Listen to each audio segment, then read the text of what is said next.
भैया, शिखा, देखो तुम्हारे भैया आए हैं। भैया?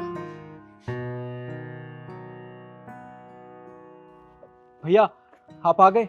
आप रुकिए, मैं आपके लिए कुर्सी लेके आता हूँ। हाँ भैया आइए। अरे नहीं नहीं, रुको। मेरे को कुर्सी की कोई जरूरत नहीं है। मैं तो अपनी बहन से आखिरी बार मिलने आया हूँ। और हाँ, इस गरीब खाने में कौन बैठेगा, कौन अपनी हैसियत गिराएगा। भैया कैसी बात कर रहे हो आप?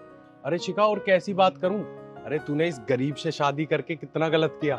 अरे तुझे पता है, तू हमारे घर में रानी बन के रहती थी और यहाँ नौकरानी। अरे मैं तेरी शादी किसी अच्छे घर में कराता। देखिए भैया, आप तो जानते हैं ना, मैं इनसे बहुत प्यार करती हूँ। मैंने इसीलिए शादी करी थी।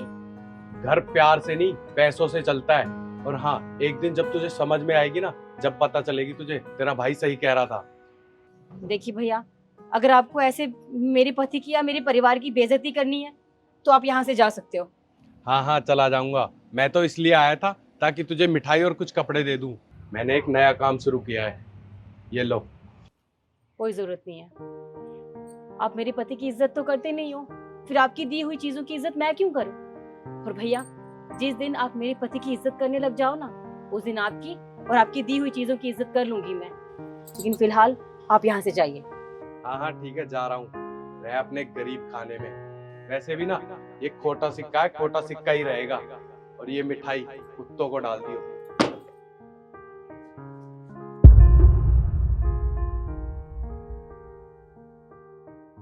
शिखा, ये तुमने गलत किया। तुम्हारे भैया ठीक तो कह रहे थे। मैं ठहरा गरीब, तुम मेरे साथ कब तक रह पाओगी? तुम ना इस गरीब खाने के लिए नहीं बनी हो। तुम एक काम करो, अपने भैया के साथ चली जाओ। खबरदार निखिल, तुमने आज तो बोल दिया इस घर को गरीब खाना, लेकिन आज के बाद ना बोलना मत। निखिल, ये हमारा घर है और मुझे पूरा भरोसा है तुम पे, तुम्हारी मेहनत पर। एक न एक दिन ये गरीब खाना महल जरूर बनेगा, मैं जानती हूँ। और देखो, मैं हूं ना तुम्हारे साथ, तुम घबराओ मत, ठीक है?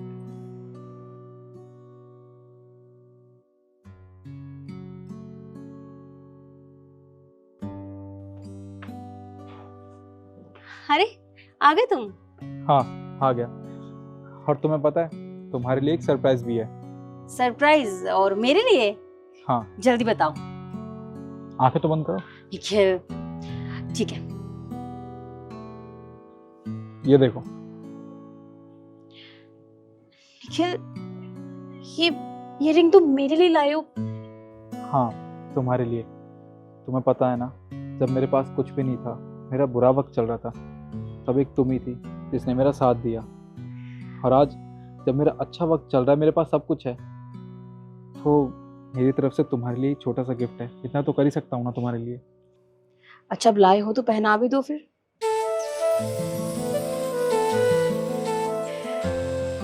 सच में बहुत प्यारी है, thank you so much. Welcome. अच्छा ठीक है, तुम जल्दी से चलो, फ्रेश हो जाओ, तुम्हारे लिए अच्छी सी कॉफी बनाती हूँ मैं। ठीक।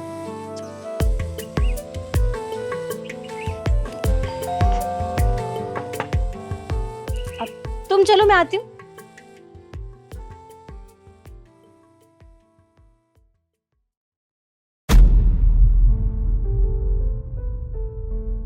भैया, आप यहाँ कैसे हो? मैं ठीक हूँ बहन। बहन, मुझे माफ कर दे, मुझसे बहुत बड़ी गलती हो गई। मैंने आपको और जीजा जी को इतना उल्टा सीधा बोला। कोई बात नहीं भैया, जो हुआ सो हुआ। पर आप मुझे ये बताइए, क्या हुआ है? आप ठीक नहीं लग रहे हो, बहुत परेशान लग रहे हो।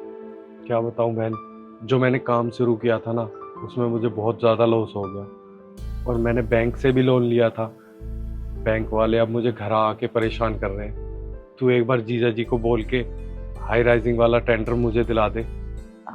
कोई बात नहीं, मैं उनसे बात करूंगी। पर आप अंदर आइए, अंदर बैठ के बात करते हैं। आइए।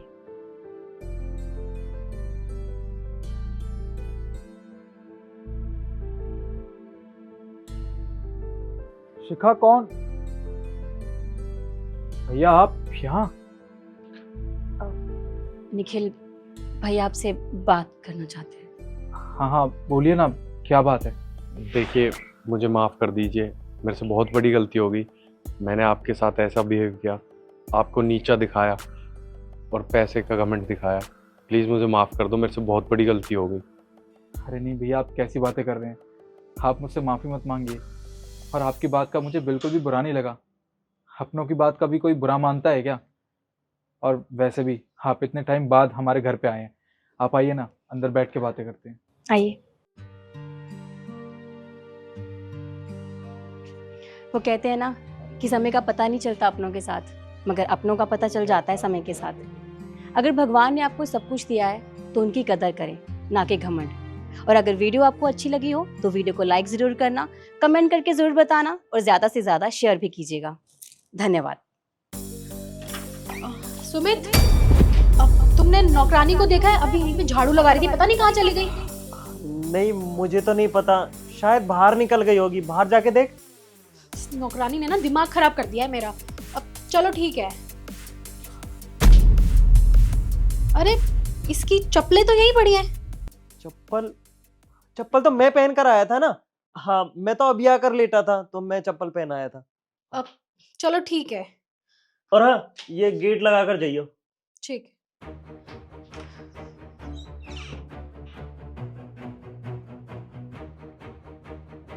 साहब, मुझे लगता है मेम साहब को सब पता चल गया है। मैं पकड़ी जाऊंगी, मेरा क्या होगा? मुझे काम से निकाल देगी वो। अरे मालकिन, क्या हुआ? अरे मुझे तो ये समझ में नहीं आ रहा, ये नौकरानी कहाँ चली जाती है? अभी तो यहाँ पे झाड़ू लगा रही थी, मैं तो परेशान हो गई हूँ इससे। अरे मैम साहब, आप बुरा नहीं माने तो एक बात बताऊँ आपको। बात? हाँ बोलो। नौकरानी मालिक के साथ रजाई में। क्या बकवास कर रहे हो तुम? मैं बकवास नहीं कर रहा मैम साहब, मैं सच कह रहा हूँ। अगर मेरा विश्वास नहीं है तो गेट के कान लगा कर सुन ले, दोनों बात कर रहे हैं रजाई में। अच्छा रुको तुम। अरे तो मुझे थोड़ी ना पता था कि तेरी मालकिन एकदम अंदर आ जाएगी। और मुझे तो लगा था ये मार्केट गई है, ये घर में क्या कर रही है? पर अब क्या करूं मैं? अगर मुझे देख लिया ना उसने तो बहुत बुरा होगा मेरे साथ। तू थोड़ी देर यहीं लेट, उसे इधर उधर होने दे, मैं मौका देखकर तुझे बाहर निकाल दूंगा। हाँ, ये ठीक रहेगा। मैंने सब सुन लिया है, तुम गेट खोलो। सुमित तुम गेट खोलो। गेट तो मैंने ही लगाया था, तुमने अंदर से बंद कर दिया है ना। गेट खोलो। देखा आपने, उनको सब कुछ पता चल गया है, दरवाजे के बाहर है। अब मैं क्या करूं? आज तो मैं गई। तू बाहर भी नहीं जा सकती, बहुत कलेश होगा। और ये तो दरवाजा पीटे जा रही है। दरवाजा खुल ही जाएगा थोड़ी देर में। तू एक काम कर, दरवाजे के पीछे छिप जा। जा। ठीक है।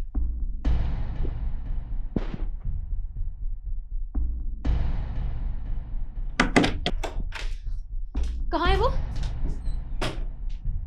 इधर आ। तुझे शर्म नहीं आती? अरे 2 टके की नौकरानी, मैं ना बहुत अच्छे से जाती हूँ तुझ जैसी नौकरानी को। अरे जहाँ भी कहीं काम करने जाती है वहाँ के सारे मर्दों को फंसा लेती है। अरे तुम ना नौकर होते हो, तुम्हारी औकात नहीं होती। देखिए मेम साहब, मेरी कोई गलती नहीं है। मैं तो झाड़ू लगा रही थी, वो तो साहब ने जबरदस्ती मुझे रजाई में ले गए। मेरी कोई गलती नहीं सच में। साहब कुछ बोलते क्यों नहीं हो आप? तुम ना 2 साल की बच्ची नहीं हो। जो ये भोली शक्ल तुम बना रही हो ना, मेरे आगे मत बनाना। कोई तुम्हें पकड़ के रजाई में नहीं लेके जा सकता। और ना मुझे सही बोला था, बेवकूफ तो मैं हूँ। मेरी पड़ोसन ने मुझे कहा भी था, अपनी से ज्यादा सुंदर नौकरानी लेकर आओगी ना तो पति तुम्हारे को कम, तुम्हारी नौकरानी को ज्यादा घूरेगा। और यही हुआ मेरे साथ। बर्दाश्त नहीं करूंगी, निकलो यहाँ से। देखिए मेम साहब, ऐसा मत कीजिए, सच में मेरी कोई गलती नहीं है। आप इनसे क्यों नहीं पूछते हो, मुझसे पूछे जा रहे हो। उसको तो मैं देख ही लूंगी। तू निकल यहाँ से, मैंने बोला निकल यहाँ से।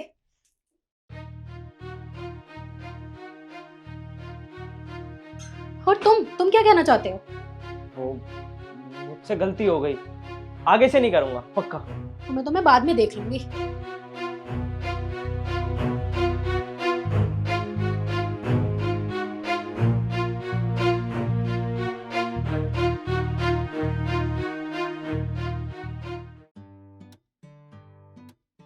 यार एसडी, ऐसे मजा नहीं आ रहा यार, तू भी तो आना साथ में। शिखा, अगर मैं आ जाऊंगा तो हमारी फोटो साथ में कौन लेगा? ये भी बात है।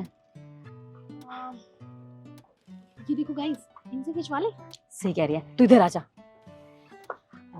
एक्सक्यूज मी, आप प्लीज हमारे साथ में फोटो खींच दोगे प्लीज? या sure. Thank you so much. ये लीजिए।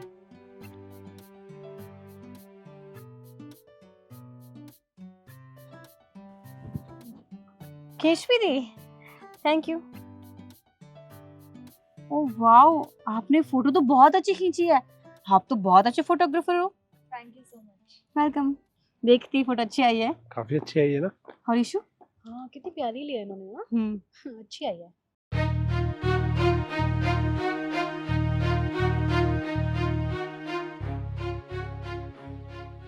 गाइस वो देखो, इससे फोटो क्या खिंचवा ली, ये इतने ज्यादा फ्री हो गए हमसे, हमारी इतनी महंगी बाइक पे चिपक के बैठे हैं। सही कह रही है, कुछ ज्यादा ही फ्रैंक हो रहे हैं। चलो इनको इनकी औकात याद दिलाते हैं। अगर इसका स्कूल बना अबे ओ,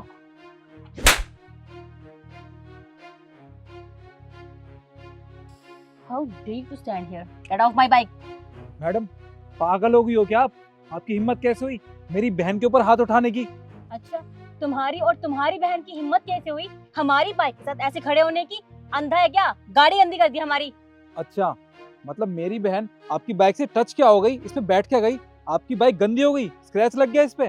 जी हाँ, सही समझा आप। वो क्या है ना, जब तुम जैसे गवार लोग किसी गाड़ी या किसी चीज के पास ऐसे खड़े होते हो ना, तो वो ऑटोमेटिकली गंदी हो ही जाती है, स्क्रैच आ ही जाता है, कोई बड़ी बात नहीं है। Excuse me, mind your language. पहले तो तमीज से बात करो तुम। क्यों? हम तो ऐसे ही बात करेंगे। और देखो, मैं तुम्हें समझा रही हूँ, अभी के अभी निकलो यहाँ से, और आगे से ना हमारी गाड़ी को हाथ मत लगा लेना, समझी? एक second, what do you mean by गांव के गवार? हाँ, गांव के लोग क्या इंसान नहीं होते क्या? और फॉर योर काइंड इन्फॉर्मेशन, आप जो इस शहर में आराम से रह रही है ना, वो गांव के लोगों की वजह से ही रह रही है। क्योंकि जब एक किसान गांव में खेती करता ना, तभी आप लोग यहाँ शहर में अन्न खाते हैं, समझी? तो गांव के लोगों के बारे में मैं कुछ भी नहीं सुनूंगी। गाइस, गांव की मैडम आई है हमें लेक्चर देने के लिए। सॉरी मैम, गलती होगी, आइंदा से नहीं करेंगे। और मैडम, खामखा ना ज्ञान मत दे, जितना बोला है ना उतना कर। तुम दोनों निकलो यहाँ से, चलो। मैडम आपका बहुत हो गया नाटक, समझिए आप। एक तो आपने मेरी बहन के ऊपर हाथ उठाया, ऊपर से आप इससे बदतमीजी से बात कर रही हो, शर्म आनी चाहिए आपको, आप भी तो एक औरत हो ना। देखो, बदतमीजी मत करो, क्योंकि तुम लोग जानते नहीं हो कि मेरे पापा कौन है। मेरे पापा ना बहुत बड़े बिजनेसमैन है इस शहर के। अगर मैंने तुम्हारी कंप्लेंट कर दी तो तुम दोनों को ना कचरे की तरह यहाँ से बाहर फेंकवा देंगे वो, समझे मेरी बात? इसीलिए शराफत से बोल रही हूँ, निकलो यहाँ से। हो, तो मतलब आपके फादर इस एरिया के बहुत बड़े बिजनेसमैन हैं। आपको एक बात बताऊं, आपके पापा अमीर तो बहुत हैं और आप भी बहुत अमीर हैं, पर आपके पापा ने ना आपको 2 पैसे की तमीज नहीं सिखाई है। पहले जाके संस्कार सीख के आओ कि लोगों से बात कैसे की जाती है, तब यहाँ आके ना अपना भाषण झाड़ना, समझी? तुम्हारी इतनी हिम्मत, तुम मेरी बेइज्जती कर रही हो? हाँ, तुम्हारी इतनी औकात नहीं है, समझी? और हाँ, अपनी बहन को समझा दे, वरना मेरा हाथ उठ जाएगा। चुपचाप निकल जाओ यहाँ से। बहन, मुझे लगता है ना इसमें गलती इस लड़की की नहीं है, क्योंकि इसके सर पर ना पैसों का नशा चढ़ के बोल रहा है। और मैडम, माना कि आपके पिताजी बिजनेसमैन है, वो भी इस एरिया के, पर आपको नहीं पता कि हम दोनों कौन है। अगर आपको पता चल गया ना, तो बाद में आपको पछताने का मौका भी नहीं मिलेगा। अच्छा, तो जरा तुम हमें भी बता दो, तुम लोग हो कौन? कहीं के प्रधानमंत्री हो? आपने लक्ष्मीकांत प्रॉपर्टीज का नाम तो सुना ही होगा।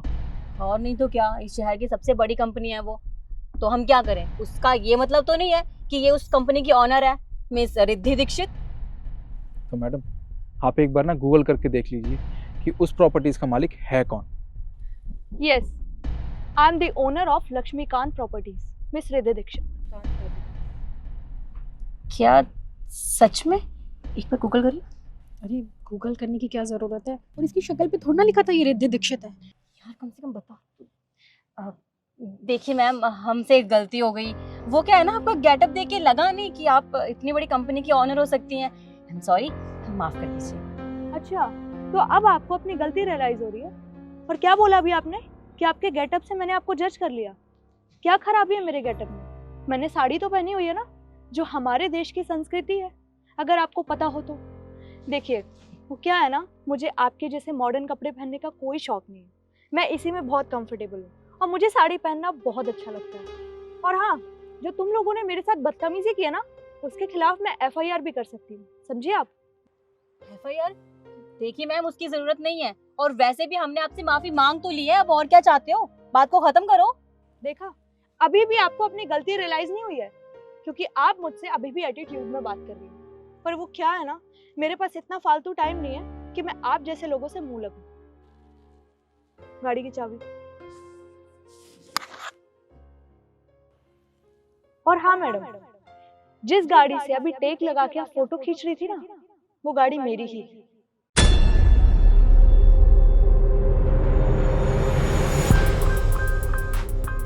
सर हटिए। और हाँ, आपने मेरे साथ इतनी ज्यादा बदतमीजी की है, तो मेरा फर्ज बनता है ना कुछ देने का। मतलब? Now get lost.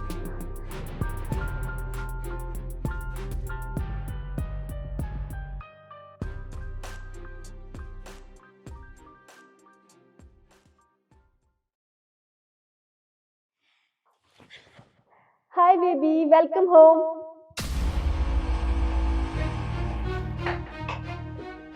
तुम कौन हो? मेरे तो पति आने वाले थे ना। मैम, आपके पति अब कभी नहीं आएंगे। कभी नहीं आएंगे? मतलब क्या है तुम्हारा? क्यों नहीं आएंगे वो? मैम, आपके पति ना दुश्मनों से लड़ते लड़ते शहीद हो गए। नहीं, तुम झूठ बोल रहे हो ना? ऐसे नहीं हो सकता। बोलो, तुम झूठ बोल रहे हो ना? नहीं मैम, मैं सच कह रहा हूँ। मैं तो आपके पास ये मैसेज देने आया था और कुछ फॉर्मेलिटी थी वो पूरी करने आया था, ताकि आपको आपके पति की बॉडी मिल जाए। आप यहाँ साइन कर दीजिए।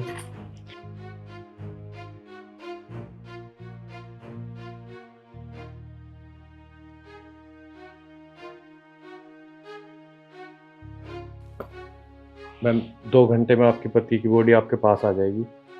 अपना ध्यान रखना, मैं चलता हूँ।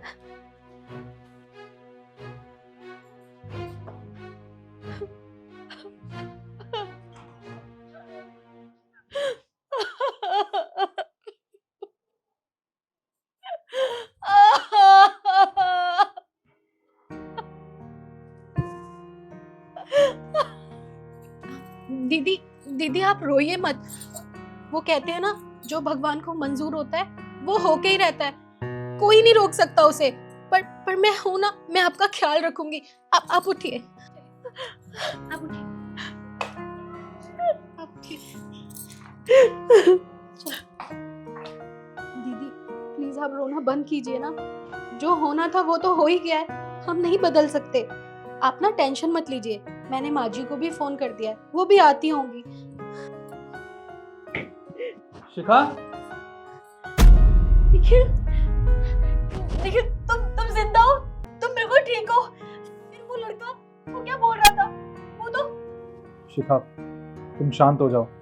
मुझे सब कुछ पता है। तुम्हें मुझे कुछ बताने की ज़रूरत नहीं है। वो अभी थोड़ी देर पहले एक ऑफिसर आया था ना, उसने तुमसे कहा होगा कि मैं इस दुनिया में नहीं हूँ, और उसने तुमसे पेपर पे साइन भी करवाए होंगे। तुम्हें पता है, वो बहुत बड़ा फ्रॉड था। तुम्हारे इमोशनल होने का फ़ायदा उठाया उसने। क्या क्या मतलब मेरा फायदा उठाया? मैं बताता हूँ तुम्हें। जिसने तुम्हारे साथ फ्रॉड किया ना, वो अकेला नहीं था, उसके साथ उसका एक साथी भी मिला हुआ था। और जब उन दोनों को इस बात की खबर मिली ना कि मैं आज घर में आने वाला हूँ, तो उन दोनों ने जल्दबाजी में एक प्लान बनाया, और उसने अपने पति को यहाँ पे आर्मी ऑफिसर की ड्रेस में भेज दिया, जिसने तुमसे साइन करवाया था। तुम्हें पता है उस फाइल में क्या था? उस फाइल में एक चेक था जिस पर तुमने साइन किया है।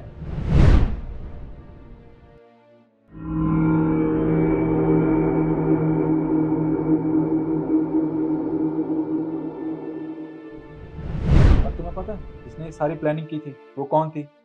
वो वही औरत थी जिसे तुम अपनी बहन से बढ़कर प्यार करती हो। तुम्हें जरा भी शर्म नहीं आई? हाँ, तुमने मेरी बीवी के साथ इतना बड़ा फ्रॉड करने के बारे में सोचा भी कैसे? वो तो शुक्र है जब तुम्हारा पति यहाँ से जा रहा था ना, तभी मैं घर पे आ गया, फिर मैंने उसे देख लिया। मैंने सोचा कि वो तो तुम्हारा पति है, वो एक ऑफिसर कैसे हो सकता है। जब मैंने उससे पूछताछ की तो उसने सारी सच्चाई मेरे सामने उगल दी कि तुमने और तुम्हारे पति ने इतने दिनों से प्लान बना रखा था। तुम्हें जरा भी शर्म नहीं आई? अरे इस घर में तुम नौकरानी का काम करती हो और हमारे साथ ही फ्रॉड करती हो। साहब मुझे माफ कर दो, मैं ऐसा कुछ भी नहीं करना चाहती थी, पर मेरी मजबूरी ऐसी थी। मुझे भी अच्छी जिंदगी जीनी थी, मैं भी चाहती थी मेरे पास भी बहुत सारा पैसा हो, लेकिन ये झाड़ू पोछा करके तो नहीं मिल सकता था ना, इसलिए मैंने ये प्लान बनाया। प्लीज आप मुझे माफ कर दो। दीदी अब भी मुझे माफ कर दीजिए। तुमने इतनी घटिया हरकत की मेरे साथ। अरे मैंने तुझे हमेशा अपनी छोटी बहन माना, और तूने क्या किया? हाँ, आज के बाद ना अपनी शक्ल मत दिखाना, निकल जा मेरे घर से। दीदी प्लीज मुझे माफ कर दो, मैं आइंदा दोबारा कभी ऐसा नहीं करूंगी। तूने काम ही ऐसा किया है कि मैं तुझे माफ नहीं कर सकती। निकल मेरे घर से अभी क्या अभी, निकल।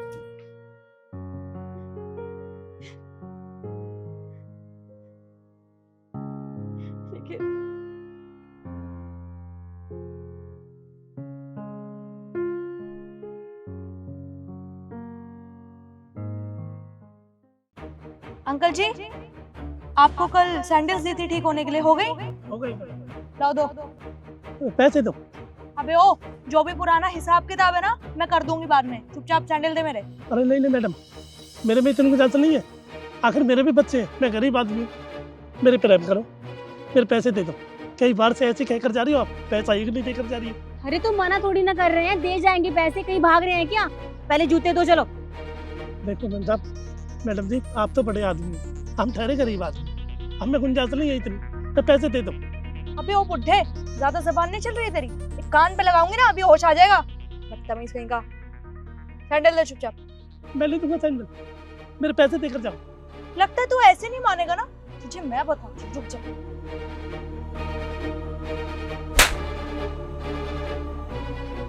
तुम्हारी हिम्मत कैसे हुई इनके ऊपर हाथ उठाने की? तेरी हिम्मत कैसी हुई मुझ पे हाथ उठाने की? हाँ, कौन है तू? पहले तुम मुझे ये बताओ कि तुम इन्हें इस तरह से परेशान क्यों कर रही थी? क्यों ना परेशान करें हम? एक बात बताइए, कल मैंने इन्हें सैंडल दी थी और अब ये सैंडल देने से मना कर रहे हैं, और क्या करूं मैं? मैम साहब 1.5 महीना हो गए, मेरे को पैसे नहीं देकर जाते और काम करवा के ले जाते। ये सिर्फ अपनी मेहनत के पैसे तुमसे मांग रहे हैं और तुम इनके ऊपर हाथ उठाने चली थी। अरे मैंने इनको बोला ना कि मैं पुराना हिसाब किताब क्लियर कर दूंगी, समझ नहीं आता क्या इन्हें? अब सुन ही नहीं रहे थे मेरी बात, इसीलिए मेरे को हाथ उठाना पड़ा। देखो, इन्होंने कहा ना कि तुम हर बार इनके साथ ऐसा ही करती हो। इनकी मेहनत के पैसे इन्हें दो और जाओ यहाँ से। अबे ओ बुढ़िया, पहले तू ये बता, तू हमारे बीच में घुस क्या रही है? हैं? कौन है तू? तेरा रिश्तेदार लगता है ये? यहाँ पे हिमायती बनने आई है इसकी? ये मेरा रिश्तेदार नहीं है, पर अगर तुम पूछ ही रही हो तो मैं बता देती हूँ तुम्हें। मैं एक एडवोकेट हूँ।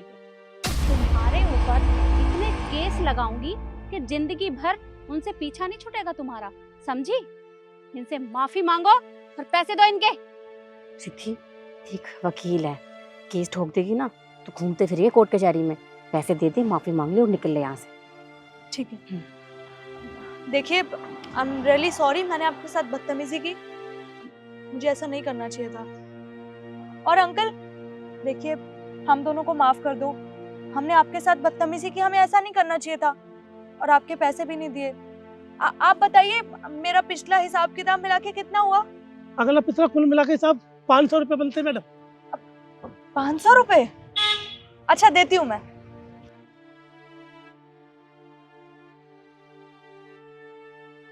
ये लीजिए, वो सैंडल दे दीजिए मेरी। और हाँ, अगली बार से तुम दोनों को समझा रही हूँ, ऐसी हरकत मत करना, क्योंकि अगर तुमने ऐसा किया तो छोड़ूंगी नहीं तुम दोनों को। जी जी, कभी नहीं करेंगे ऐसा, सॉरी। हाँ चलो। मैम साहब, आज जिंदगी में पहली बार आपने एक गरीब आदमी की सेवा की, पैसे दिए, वरना 1.5 महीने से ऐसे कहकर चले जाते, पैसे देते नहीं है। आप भी ना भगवान के रूप हो। अरे नहीं नहीं, आप मुझे उनका दर्जा मत दीजिए। भला मैं कहाँ होती हूँ भगवान की बराबरी करने वाली। देखिए, वो लड़कियां ना आपके साथ बहुत गलत कर रही थी, तो मुझसे देखा नहीं गया, मैंने इंसानियत के नाते आपकी मदद कर दी। पर हाँ, आगे से आपको घबराने की जरूरत नहीं है, यहीं पास में ही मेरा घर है। अगर कोई भी आपको इस तरह से परेशान करे तो आप मुझे बता दीजिएगा। ठीक है मैम साहब। कोई बात नहीं, आप बस अपना काम करिए। इस वीडियो में हमने आपको यही दिखाया है कि अधिकतर लोग गरीबों को इसी तरह से परेशान करते हैं, तो मेरा आपसे अनुरोध है कि आप उनको इस तरह से परेशान ना करें। वीडियो आपको कैसी लगी कमेंट में जरूर बताएं और ज़्यादा से ज़्यादा शेयर करें। धन्यवाद।